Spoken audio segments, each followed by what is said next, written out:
పవన్ కళ్యాణ్ గారి మీద ఈ మధ్యన చెడు ప్రచారం బాగా జరుగుతుందన్న. అంటే ట్రోలింగ్స్ జరుగుతున్నాయి సోషల్ మీడియాలో.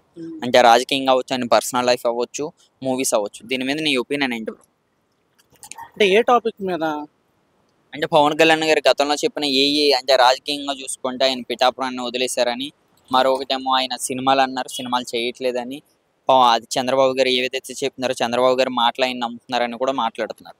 అవన్నీ పక్కన పెడితే మొన్న డీలిమిటేషన్ గురించి సౌత్ ఇండియా వాళ్ళు మొత్తం కలిశారు కదా, ఎక్సెప్ట్ ఆంధ్రప్రదేశ్. సౌత్ ఇండియా వాళ్ళు మొత్తం కలిసి తమిళనాడులో ప్రోగ్రామ్ పెట్టారు కదా. 2019 ఎలక్షన్ అప్పుడు పవన్ కళ్యాణ్ ఏ పార్టీలో లేడు. ఆ టైంలో మోడీ గారిని, చంద్రబాబు నాయుడిని వ్యతిరేకించారు.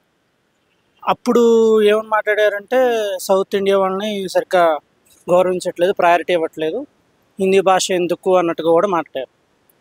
కానీ ఇప్పుడు ఎన్డీఏలో ఉన్నారు కాబట్టి సౌత్ ఇండియా గురించి ఎంత జరుగుతున్నా ఏం మాట్లాడట్లేదు. అదొకటే కొంచెం ఇబ్బందిగా అనిపించింది. ఎందుకంటే ఇది అందరికీ తెలిసిన విషయమే, సౌత్ ఇండియా గురించి సెంట్రల్ వాళ్ళు ఎప్పుడు పట్టించుకోవట్లేదు. ఇప్పుడు ఆ డీలిమిటేషన్ రావడం వల్ల మనకి సౌత్ ఇండియాలో చాలా వరకు ఎంపీ సీట్స్ అనేవి తగ్గుతాయి. సో ఆ విషయం తెలిసి కూడా పవన్ కళ్యాణ్ ఎందుకు మాట్లాడట్లేదు, దాని గురించి ఎందుకు టాపిక్ తీసుకోవడం రావట్లేదు అర్థం కావట్లేదు. అలాగే మొన్న మీటింగ్ జరిగినప్పుడు కూడా వేరే పార్టీ ఎన్డీఏలో ఉన్నప్పటికీ కూడా కనీసం ఒక వాయిస్ ఇచ్చి అవును నిజంగానే ఇలా జరుగుతుందన్న విషయం కూడా తీసుకురావాలి, అది కూడా తీసుకురావట్లా. మరి ఆయన వ్యూ ఏంటో దీని గురించి తెలియట్లేదు జనాలకి, అదో పెద్ద క్వశ్చన్ మార్క్ అయిపోయింది. ఓకే, అంటే ఆయన సౌత్ ఇండియాకి ఆయన ఫస్ట్ ఎక్కువ ఇస్తానని కూడా ఆయన గతంలో చెప్పారు. అంటే సౌత్ ఇండియాని ఎవరు పట్టించుకుంటలేదని కూడా ఆయన 2019 ఆ టైంలో అయితే చెప్పారు. కానీ ఇప్పుడు ఎందుకని ఆయన అసలు సపోర్ట్ అన్న చేయట్లేదు? కేవలం దేనికోసం అనుకోవచ్చు? అంటే బీజేపీతో కలవచ్చు అనుకోవచ్చు. కేవలం ఎన్డీఏతో ఉన్నారు కాబట్టే ఆయన ఏమీ మాట్లాడట్లేదు. అదే ఎన్డీఏతో లేకపోతే మనకి ఇప్పటివరకు ఎలాగైతే పవన్ కళ్యాణ్ గురించి మనం ఎలాగైతే అనుకున్నామో ఎగ్జాక్ట్గా అదే కనపడేది. ఎన్డీఏతో ఉన్నారు కాబట్టి ఆ టాపిక్లో ఏం మాట్లాడలేకపోతున్నారు అనుకుంటున్నాను. మరీ ముఖ్యంగా ఆంధ్రప్రదేశ్ విడిపోయింది కాబట్టి ఆంధ్రప్రదేశ్కి చాలా బెనిఫిట్స్ వస్తున్నాయి కాబట్టి ఇంకా ఒకవేళ మాట్లాడితే ఏం రాకుండా ఉంటాయి అనే ఉద్దేశంతో మాట్లాడలేదేమో అని అనుకుంటున్నాను. కానీ పవన్ కళ్యాణ్ గారు గతంలో ఏవైతే మాటలు చెప్పారో, పథకాలు అన్నారు, అవి అన్నారు, నేను వచ్చిన తర్వాత ఆంధ్రప్రదేశ్లో నిరుద్యోగమే లేకుండా చేస్తానన్న పవన్ కళ్యాణ్ గారు ఎందుకని ఇప్పుడు స్టూడెంట్స్కి అండగా నిలబడతలేదని ప్రజలు చాలా మంది అంటున్నారు. దీని మీద నీ ఒపీనియన్ ఏంటి? టైం పట్టిద్ది బ్రో, వెంటనే అవ్వదు కదా, చాలా టైం పట్టిద్ది. ఆల్రెడీ అన్ని ప్రోగ్రెస్లో ఉన్నాయి. బట్ అమరావతి అయితే క్యాపిటల్ అయితే ఇంకా స్టార్ట్ అవ్వలేదు, అంత ప్రోగ్రెస్లో ఉందైతే నాకు అనిపిస్తుంది. ఇంకా అయితే ఏం స్టార్ట్ అవ్వలేదు వర్క్స్ అయితే. ఓకే, జగన్మోహన్ రెడ్డి గారు అరెస్ట్ అంటున్నారు, నిజంగానే జగన్మోహన్ రెడ్డి గారు అరెస్ట్ అయ్యే అవకాశం ఉంది ఏపీలో? అది ఒకళ్ళు అధికారంలో ఉన్న తర్వాత ఇంకోళ్ళు అరెస్ట్ అయ్యి కామన్గా వస్తూనే ఉంటాయి. అన్నీ జరుగుతూనే ఉంటుంది కదా బ్రో, మనం చెప్పలేం. ఆల్రెడీ ఇప్పుడు వైసీపీ అధికారంలో ఉన్నప్పుడు టీటీపీ వాళ్ళని అరెస్ట్ చేశారు. ఇప్పుడు ఎన్డీఏ ప్రభుత్వం అధికారంలో ఉన్నప్పుడు వైసీపీ వాళ్ళు ఒక్కొక్కళ్ళు అరెస్ట్ జరుగుతూ ఉంటుంది. మొన్న వంశీది, తర్వాత ఇంకా కొన్ని రాయలసీమలో కొందరు ముగ్గురు ఉన్నారు, అందరిని అరెస్ట్ చేస్తూ ఉన్నారు. పోసాని కృష్ణమూర్తి గారిని, వీళ్ళందరినీ అరెస్ట్ చేస్తూ ఉన్నారు. అలాగే ఒక్కొక్కళ్ళు మెల్లమెల్లగా అరెస్ట్ చేస్తూ ఉంటారు. అది కామన్, ఒక పార్టీ అధికారులు ఇంకో పార్టీ వాళ్ళు అది అరెస్ట్ చేయడం అనేది కామన్. ఇంకా గతంలో వైఎస్ఆర్సీపీ వాళ్ళు టీడీపీ వాళ్ళని ఎవరినైతే, టీడీపీ అవ్వచ్చు, జనసేన అవ్వచ్చు, వీళ్ళని అరెస్ట్ చేస్తే అప్పట్లో ఇది రౌడీ రాజకీయం అని మనమే అన్నాం, ప్రజలే అన్నారు చాలా మంది. కానీ ఇప్పుడు మళ్ళీ ఎన్డీఏ కూటమి కూడా ఇదే మాట, అంటే ఇదే తీరులో వెళ్తుంటే మరి ప్రజల్లో వ్యతిరేకత వచ్చే అవకాశం ఉందా?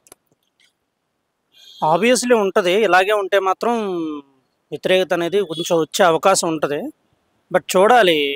బట్ ఏదైనా సరే క్యాపిటల్కి కొంచెం ఏమన్నా ఇన్వెస్ట్మెంట్స్ అలా డెవలప్మెంట్ కనుక ఉన్నట్టయితే అది కొంచెం తగ్గుముక్కే అవకాశం, నెగిటివిటీ అనేది తగ్గే అవకాశం ఉంటుంది. బట్ నెగిటివిటీ అయితే పక్కా వస్తుంది. ఇప్పుడు వైఎస్ఆర్సీపీ పార్టీలో, అది వైఎస్ఆర్సీపీ ప్రభుత్వంలో ఆంధ్రప్రదేశ్ అభివృద్ధి జరిగింది అనుకుంటున్నారా ఇప్పుడు ఈ 10 నెలల్లో కూటమి ప్రభుత్వం? చెప్పాలంటే 2014 నుంచి ఇప్పటి వరకు చూసుకుంటే డెవలప్మెంట్ అనేది ఏం జరగలేదు అసలు. కాకపోతే ఏంటంటే ఎన్డీఏ గవర్నమెంట్ కానీ చంద్రబాబు నాయుడు గవర్నమెంట్ కానీ అంతా డెవలప్మెంట్ వైపు ఆలోచిస్తాడని విషయం ఒకటే తెలుసు. కానీ జగన్ 2019 నుంచి 2024 వరకు చేసింది కేవలం సంక్షేమం గురించి ఆలోచించాడు. వచ్చిన డబ్బులన్నీ సంక్షేమం వైపు వెళ్తూ ఉన్నాయి. బట్ నేను చంద్రబాబు నాయుడు డెవలప్మెంట్ అంటాడు కానీ ఒక్క సెకండ్లో అయ్యే పని కాదు, ఒక నిమిషంలో, ఒక రోజు 10 సంవత్సరాలు అయ్యే పని కాదు. ఓవర్ స్పాన్ ఆఫ్ 20 years వరకు అది జరుగుతూనే ఉంటుంది. సో అది మనం చెప్పలేం అది జరుగుతుందా డెవలప్మెంట్ అనేది. ఓవర్ ఆఫ్ స్పాన్ ఆఫ్ పీరియడ్లో మనకు తెలుస్తూ ఉంటుంది. ఏపీ నుంచి గతంలో మనం చూసుకుంటే చాలా మంది మాట్లాడారు, మంత్రులు అవ్వచ్చు, ఎమ్మెల్యేలు అవ్వచ్చు. ఏపీ నుంచి ఉన్న నిరుద్యోగులు ఎవరైతే ఉన్నారో హైదరాబాద్, బెంగళూరు, ముంబై కూడా వెళ్తున్నారు, చెన్నై కూడా, వీళ్ళందరూ కూడా ఇంకా ఇప్పటికీ వెళ్లకుండా చేస్తాము 2025 నుంచి అని కూడా టీడీపీ నేతలు, అది ఎన్డీఏ కూటమి నాయకులు అయితే చెప్పారు. ఇప్పుడు నిజంగా అది జరుగుతుందా? ఒక యూత్గా నీ ఒపీనియన్? అది అప్పట్లో ఇప్పుడే జరగదు బ్రో, చాలా టైం పట్టింది. నాకు తెలిసి 15-20 years పట్టింది. ఎందుకంటే ఒక 15 ఇయర్స్ బ్యాక్ హైదరాబాద్కి ఎవరు మొగ్గు చూపేవారు కాదు. ఇప్పుడు బీభత్సంగా 15 ఇయర్స్ నుంచి బాగా జరుగుతుంది. ఎందుకంటే ఇది క్యాపిటల్ సిటీ, ఒకప్పుడు క్యాపిటల్ సిటీ కాబట్టి ఇక్కడికి వచ్చారు. అదే అమరావతి క్యాపిటల్ సిటీ అయ్యి అక్కడ డెవలప్మెంట్ ఉన్నట్టయితే అందరూ అటు సైడ్, ఆంధ్ర వాళ్ళు అటు సైడే ఉంటారని మొగ్గు చూపిస్తారు. అది ఇప్పుడు వెంటనే అవ్వదు, కనీసం 15 ఇయర్స్ అన్న పడుతుంది అది. నిజంగానే వైసీపీ ప్రభుత్వంలో ఉన్నప్పుడు చాలా మంది ఇప్పుడు విడతల రజనీ గారిది ఈ మధ్యన బాగా వైరల్ అవుతుంది. అది మీరు చూసినట్లయితే చూడొచ్చు న్యూస్. అంటే ఆమె 2 కోట్లు భయపెట్టి తీసుకుందని గట్ట. అది నిజమేనా అనుకోవచ్చు? అది నమ్మే అవకాశం ఉందా పబ్లిక్? డబ్బులు తీసుకుంటున్నారు తీసుకోలేదు అనేది చెప్పలేం బ్రో, అంతా కామన్, అది మనకు తెలియదు. నీ ఒపీనియన్గా ఏపీలో వైసీపీ ప్రభుత్వంలో అప్పులు జరిగి ఉంటాయా? అంటే నిజంగానే 1,100 కోట్లు జనాలందరినీ మోసం చేశారు, ఏపీని అమ్మేస్తున్నారని కూడా గతంలో మాట్లాడారు. అది నిజమే. ఏపీని అమ్మేస్తున్నారనే విషయం నాకు తెలియదు కానీ, బట్ డబ్బులు తీసుకోవడం పుచ్చుకోవడం అనేది ప్రతి గవర్నమెంట్లో ఉండేదే. అదేమి ఇప్పుడు లేదు ఆ గవర్నమెంట్లో లేదు ఈ గవర్నమెంట్లో ఉంది అని చెప్తే నేను అబద్ధం చెప్పినట్టు అవుతాను. కానీ ప్రతి గవర్నమెంట్లో ఉండే పాయింటే అది మనం ఏమి చేయలేము. అది సొసైటీకి ఎంతవరకు మంచి జరుగుతుందనే పాయింట్ గురించే ఒకళ్ళు మంచిగా చేశారా లేదా అనేది క్రైటీరియా అవుతుంది. ఓవరాల్గా ఈ కూటమి ప్రభుత్వం మీద నీ ఒపీనియన్ ఏంటి బ్రో?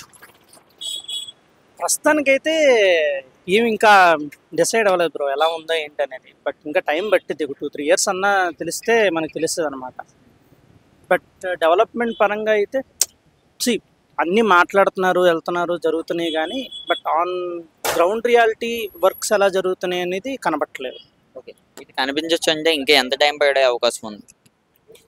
1-2 ఇయర్స్ అన్నా పట్టిద్ది. మళ్ళీ సంక్షేమం అన్నారు కానీ చంద్రబాబు నాయుడు మా మేనిఫెస్టోలో చాలా హామీలు ఇచ్చారు. కానీ బట్ చంద్రబాబు నాయుడు గారే మొన్న ఒక 2-3 మంత్స్ బ్యాక్ అవేమీ జరగవు, ఎందుకంటే ఖజానాలో డబ్బులు లేవు, మనం తెచ్చుకోవడమే పని అయిపోతూ ఉంది, అవన్నీ జరగవు అని చెప్పేశారు.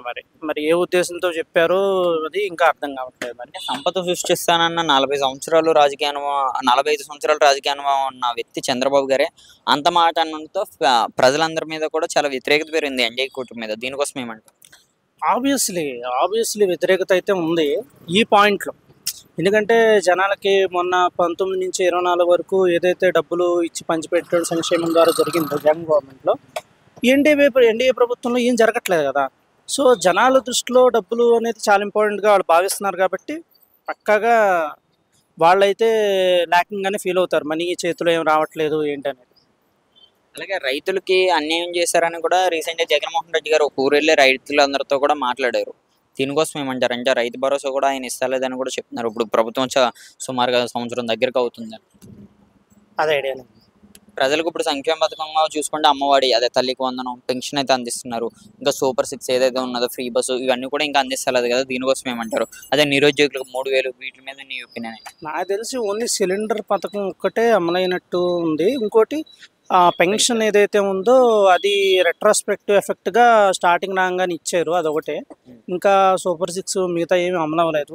ఈ మహిళలకి ఉచిత బస్సు అని, తర్వాత తల్లికి వందనం, ఇట్లాంటివి ఏదైతే ఉన్నాయో, మేము తల్లికి వందనం జూన్ నుంచి అని చెప్తున్నారు. మరి ఎంతవరకు వస్తుందో ఏంటనే తెలియదు. బట్ ఏంటంటే చంద్రబాబు నాయుడు గారు మెయిన్ ఆలోచించేది ఏంటంటే మెయిన్ పాపులేషన్ బాగా పెరగాలి, అందుకని మేము ఎంతమంది ఉన్నా సరే తల్లికి వందనం ఇచ్చేస్తామంటున్నారు. పాపులేషన్ ఎందుకు పెరగాలంటున్నారంటే డీలిమిటేషన్ కోసం పాపులేషన్ వైడ్గా సీట్స్ అనేది డివైడింగ్ అవుతాయని చెప్పి ఆలోచన ఉంది కాబట్టి, సో ఆలోచన మేరకు జనాల మీద ఎట్లా అని చెప్తున్నారు, మేము ఎక్కువ ప్రచారం చేస్తూ ఉంటున్నారు. బట్ దానికి ఎరయ్యాలి కాబట్టి తల్లికి వందనం 15,000 ఇస్తాము, 17,050, 17,500 ఇస్తామని చెప్పి చెప్తున్నారు అంతే. గతంలో చూసుకుంటే మనం ఫ్రీ బస్ ఆగస్టు 15 అన్నారు, సంక్రాంతి అన్నారు, మొన్నేమో శివరాత్రి అన్నారు, ఈ రోజేమో మళ్ళీ ఉగాది అంటున్నారు.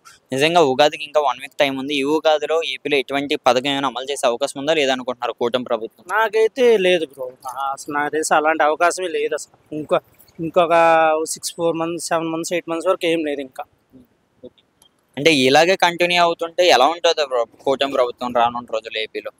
ప్రస్తుతానికైతే పాజిటివ్గానే ఉంది కానీ ఓవరాల్గా చూస్తే బట్ గ్రౌండ్ రియాలిటీని ఏం జరగట్లేదు అనిపిస్తుంది. అటు సంక్షేమం జరగట్లేదు, డెవలప్మెంట్ జరగట్లేదు, అంతా ప్రోగ్రెస్గా మాటలుగానే జరుగుతుంది పైకి కనపడేది.